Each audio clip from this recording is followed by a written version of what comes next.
Slava lui Dumnezeu stă în ascunderea lucrurilor, iar slavă împăraților stă în cercetarea lucrurilor. Proverbele 25, versetul 2. Dumnezeu să te binecuvinteze. Continuăm să ne uităm cu băgare de seamă pentru a capăta înțelepciune. În Estera 3, cu băgare de seamă la acest personaj, care nu este neapărat un personaj pozitiv, dar putem învăța și de la oameni care nu sunt neapărat pozitivi. Este o nouă săptămână, mă rog, în această nouă săptămână să putem merge mai departe și ceea ce descoperim în Scriptura, lucrurile care se întâmplă într-o împărație, să ne ajută să transforme mentalitatea noastră, inima noastră și până la urmă viața noastră. Dar schimbarea este mereu din interior în exterior. Schimbările adevărate care au impact. Am vrut să continui cu versetul 9 sâmbătă, dar apoi am amânat. O să începem versetul 9 acum, dar din nou zic, e foarte important modul cum ne apropiem de Dumnezeu și o să mai zic asta din când în când, să repet asta. E bine când ne apropiem de Dumnezeu să vorbim despre foloasele Lui mai întâi și când zic foloasele Lui, când folosesc această exprimare, mă refer la ce este prioritar pentru El, mă refer la împărăția Lui. Trebuie să învățăm să vorbim cu Dumnezeu despre împărăția Lui, despre ce se întâmplă în împărăția Lui, despre ceea ce este important pentru extinderea împărăției Lui. Da? Tatăl nostru care este în cer, ne-a învățat Domnul Iisus, sfințească numele Tău, să vină împărăția Ta, voia Ta să fie făcut pe pământ precum este și în cer. Extinderea împărăției. Da? Asta este un lucru foarte important, ca să zic, în lucrarea lui Dumnezeu și este important să vorbim cu Dumnezeu și de lucrarea Lui, nu doar de ceea ce avem nevoie. Dar o să mergem acum la versetul 9 și o să citesc acum. Dacă împăratul găsește cu cale să se scrie o poruncă pentru că ei să fie nimicit și eu voi cântări 10.000 de talenți de argint în mâinile slujbașilor ca să-i aducă în visteria împăratului. Aici sunt câteva lucruri, nu știu cu care să încep în această dimineață, dar hai să vorbim despre ceea ce cere el. Am văzut că Aman, deși este ridicat la putere, deși a primit autoritate, înțelege că pentru planul care vrea să-l facă, are nevoie de mai mult autoritate, are nevoie de mai multă putere decât ceea ce o are. E destul de înțelept, pentru că este un om care a făcut socoteală și a zis, da, sigur, colegii mei îngenunchează acum, îmi dau un salut de respect, sunt ridicat, regele m-a ridicat deasupra tuturor celorlalți, dar nu a avut o iluzie în ceea ce privește până unde merge această putere care a primit. A știut, pentru ceea ce vreau să fac acum, am nevoie de mai mult decât am de obicei. Și este foarte important să înțelegem, deși suntem copiii lui Dumnezeu, deși în Dumnezeu am fost binecuvântat de toate binecuvântările, suntem așezați în lucrurile cerești, adică am fost ridicat în Iisus într-o anumită poziție, nu înseamnă că totdeauna ai forța necesară, ai putere necesară pentru a face ceea ce vrei să faci. Uneori ai nevoie să mergi la împărat, să ceri mai mult decât ai de obicei. Înțelepciune. Șezi și faci socoteală. Dacă cu 10.000 poți să te duci să faci război cu cel care are 30.000. Uneori facem confuzie între credință și punem multe chestii în credință care n-au de a face cu credință. Faptul că avem credință de exemplu, nu ne scapă de faptul că uneori trebuie să ne așezăm și să socotim. Că cel care spune asta este Domnul Iisus. Aman merge la împărat pentru a cere mai multă putere, pentru a cere mai multă autoritate, deși este ridicat. Când te-ai întors la Dumnezeu, când te-ai stramutat din întuneric la lumină, automat sunt anumite lucruri care ți s-au dat automat. Ai primit o anumită autoritate automat, că ești conștient sau nu. Ai primit o anumită putere automat, că ești conștient sau nu. Dar nu ai primit tot ce puteai să primești. No, zic din nou.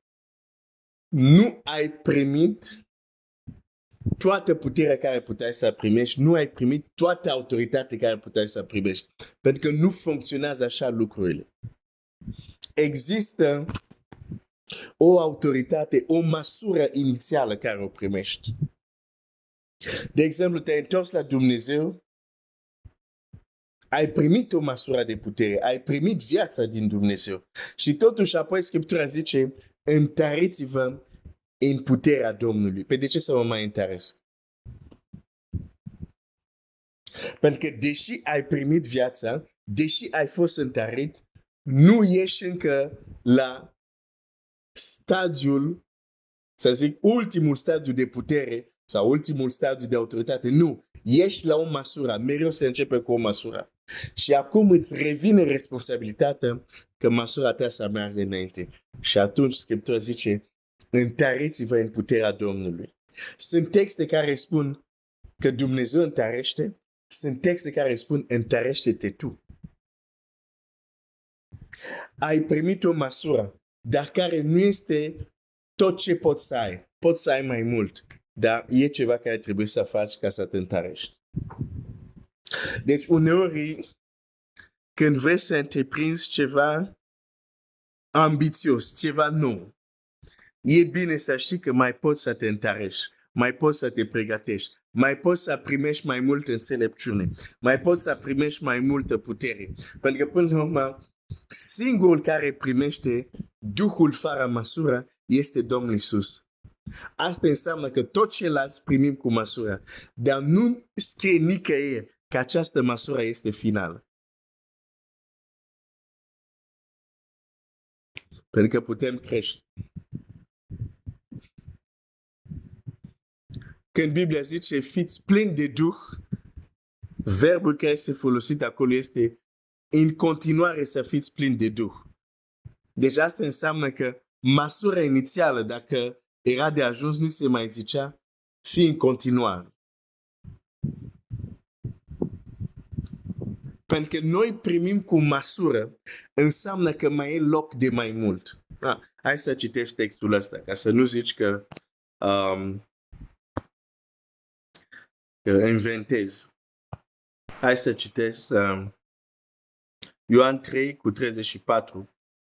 Ioan 3, 34. Căci acela pe care l-a trimis Dumnezeu vorbește cuvintele lui Dumnezeu. Pentru că Dumnezeu nu îi dă Duhul cu măsură.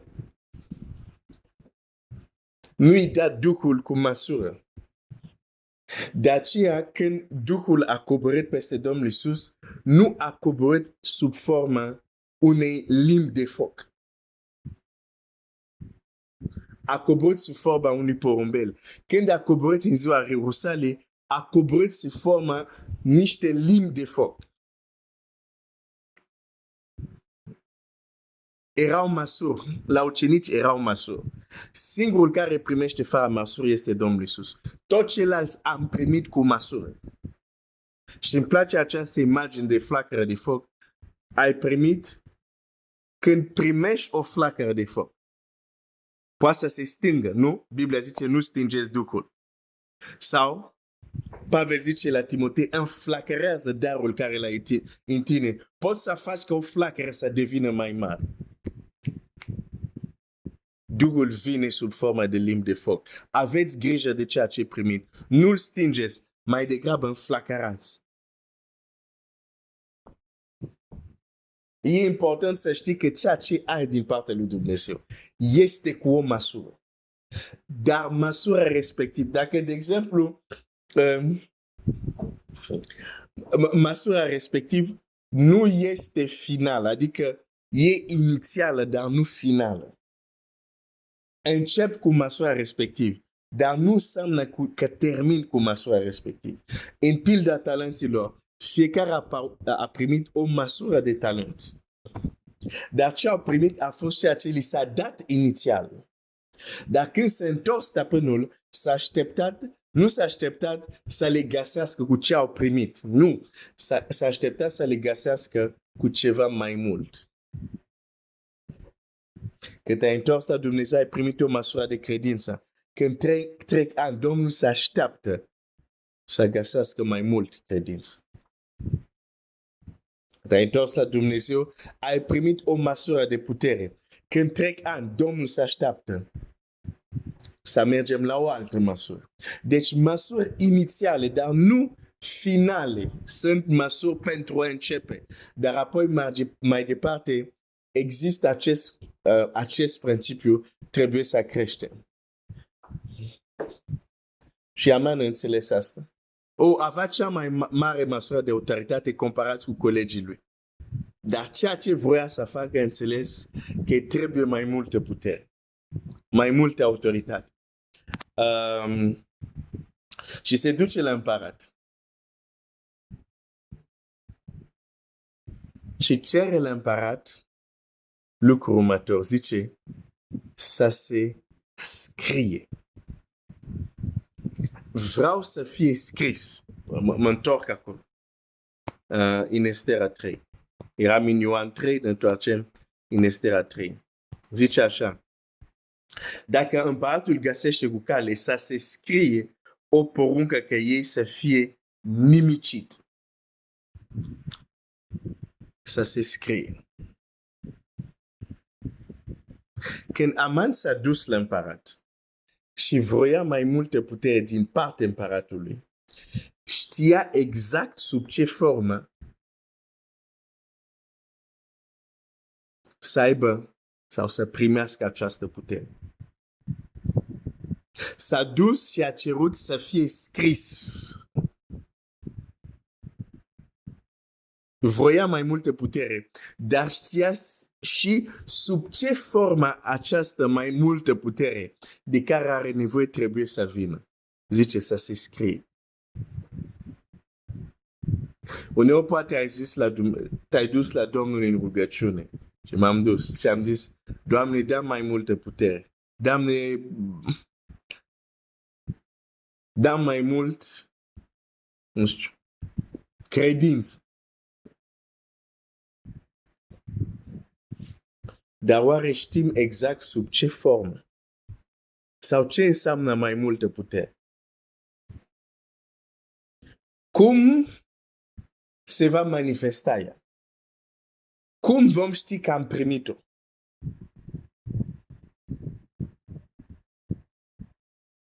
Când Dumnezeu a dat mai multă putere lui Moise, a făcut un test ca Moise să-și dea seama că a primit-o. Ce ai în mână Moise? Un toiag, aruncă-l. S-a făcut șarpe. Moise era surprins încât fugea chiar din fața șarpelui. Păi Dumnezeu zice, prinde-l. Și din nou a devenit toiag.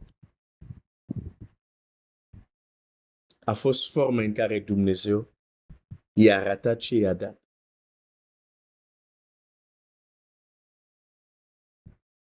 Aman vine și zice să se scrie. O să vorbim despre a se scrie, dar azi nu vreau să încep cu bonus, dar o să mă opresc, dar gândește-te că Aman se duce și vrea mai multă autoritate, vrea mai multă putere și pentru că înțelege cum funcționează lucrurile în împărație, știe și exact ce să ceară. De fapt, el nici nu zice, dăm putere să-i rezolv pe poporul acesta. Nu. Zice să se scrie că ei să fie nimicit. Asta e puterea care o cer. Să se scrie. Este important atunci când ne rugăm, de exemplu, te rogi pentru mai multă credință. Te rogi pentru, nu știu, Doamne, dăm mai multă tare sau mai multă putere. Deja este important să fie exact în mintea ta ce reprezintă ceea ce cer. Când spui mai multă putere, exact ce vrei. Adică ce înseamnă pentru tine mai multă putere? Cu alte cuvinte, când Dumnezeu va răspunde la rugăciunea ta, în mod concret și practic, ce se schimbă în tine faptul că ai primit multă putere? Părul tău, totul se schimbă galben. Zic și un exemplu haios. Dar vreau să încerc să transmit ceva, dar nu știu cum să zic asta. Cum știi că ai primit puterea care ai cerut? De la bun început, când o cer, trebuie să fie ceva precis în mintea ta. Cer asta și când o să am asta, în mod practic, iată ce o să fii în stare să fac. Când Samson, de exemplu, se roagă și zice, dăm putere din nou această dată, Samson știa cer putere și putere înseamnă că acest stâlp care îi țin o să-i împing și casa asta o să cadă. Vezi? S-a rugat pentru putere, dar știa exact cum va folosi puterea respectivă. Uneori cerem anumite lucruri care sunt bune. Dar în mintea noastră, în inima noastră, când ne rugăm pentru ei, suntem destul de vag în mintea noastră. Și greu să primești răspuns când deja ceea ce cer tu nu este foarte clar, este vag. Când spui, Doamne, dăm mai multă înțelepciune, e vag. Înțelepciune pentru ce? Să cunoști toate stelele? Să înțelegi tainele constelațiilor? Sau înțelepciune să știi să vorbești cu soția ta? Să știi să vorbești cu soțul tău? Să-ți crești copii? Sunt două chestii total diferite. Și e important când mergem la rege să avem ceva concret în minte, ceea ce cerem exact cum se manifestă. El s-a dus la împărat pentru mai multă putere, dar știa exact cum se manifestă. Să fie scris. Samson când se roagă, dăm putere de data asta, zice, e pentru stâlpul ăsta. Nu e putere să alerg, nu e putere să fac nu știu, nu. Pentru stâlpul ăsta să cad. E important. Pentru că cu cât este foarte clar ceea ce cerem, cu atât putem aplica credință, cu atât putem aplica stăruință. Pentru că ceea ce cerem nu este vag, este clar. De exemplu, e bine să cere înțelepciune, dar exact pentru ce? Să fiu mai înțelept, da, dar e vag. Chiar și Solomon, când cere înțelepciune, nu este vag. Face această cerere într-un context, zice, vorbește cu Dumnezeu, va trebui să mă opresc, dar închei cu asta. Vorbește cu Dumnezeu și zice ceva de genul, Dumnezeu a arătat bunătate la tatăl meu David și acum ai făcut că pe tronul lui să fie urmașul lui, mai ales pe mine. Și apoi zice, dar eu sunt un tânăr și fără experiență. Cum voi călăuzi un popor așa de mare? Cum voi judeca un popor așa de mare? Dăm înțelepciune. Deci nu cere înțelepciune așa vag. Nu. Cere înțelepciune pentru că, zice, am ajuns rege, mai pus rege, sunt neexperimentat, dăm înțelepciune ca să știu cum să judec acest popor. Și chiar când un exemplu, primul din primele întâmplări unde s-a dovedit înțelepciunea lui, era chiar într-o împrejurare unde trebuia să judece între două femei care fiecare pretindea că copilul în viață este al ei. Exact ce a cerut el. să am înțelepciune, să știu să judec. Deci nu a cerut doar dăm înțelepciune. Nu. Vedea provocarea care are în față, se zice, vreau să fiu în stare, un popor așa mare, o să apară tot fel de probleme și de conflicte și de situații. Vreau să am înțelepciune, să știu să judec, să știu să cărmuiesc. De multe ori noi cerem lucruri bune, dar sunt prea vag, încât Dumnezeu nu răspunde. Știi de ce? Pentru că zice, tu ceri înțelepciune, dar nu ești precis. Înțelepciune pentru ce? Ce o să faci cu el? Cum vei ști că ți-am dat-o dacă deja în mintea ta nu este clar? Poți să-ți dau înțelepciune de tip A, de tip B, de tip C? Tu nu o să știi că nu e nimic clar. Acum vorbesc ilustrativ. Nu zic că există înțelepciune de tip A, B, C. Vreau doar să zic înțelepciunea are mai multe aspecte. Când ne uitam cu bagare de seamă la Aman, merge la împărat pentru mai multă autoritate, dar știe clar exact ce vrea. Cum se manifestă această autoritate? De ce să se scrie? Te rogi pentru mai multe putere. Cum se manifestă? Când o să ai, ce se întâmplă? Când Dumnezeu răspunde la această rugăciune, ce ai această putere, ce se întâmplă? Când te rogi, locul unde ești se cutremură? Sau vorbești din nou ilustrativ? Dar trebuie să fie, să învățăm să cerem anumite lucruri încât lucrurile să fie precise deja în inima noastră. Să știm exact ce vrem. Că Biblia spune cel care e ca valurile, adică e schimbator, se îndoiește, nu știe ce vrea, să nu se aștepte să primească ceva de la Domnul. Pentru că când cer ceva care este prea vag, e schimbator. Te vei schimba repede. E ca și cum nu știi ce vrei până la urmă. Dumnezeu să ne învețe. Când ne rugăm, fie pentru înțelepciune, fie pentru putere, să punem în context. Și să știm cer asta exact pentru a face lucrul ăsta. Când o să ascult rugăciunea mea, exact așa lucrurile se vor manifesta. Asta e ceea ce doresc. Asta este ceea ce cer. Dumnezeu să te binecuvânteze. Tată Ceresc, mulțumesc că ne înveți.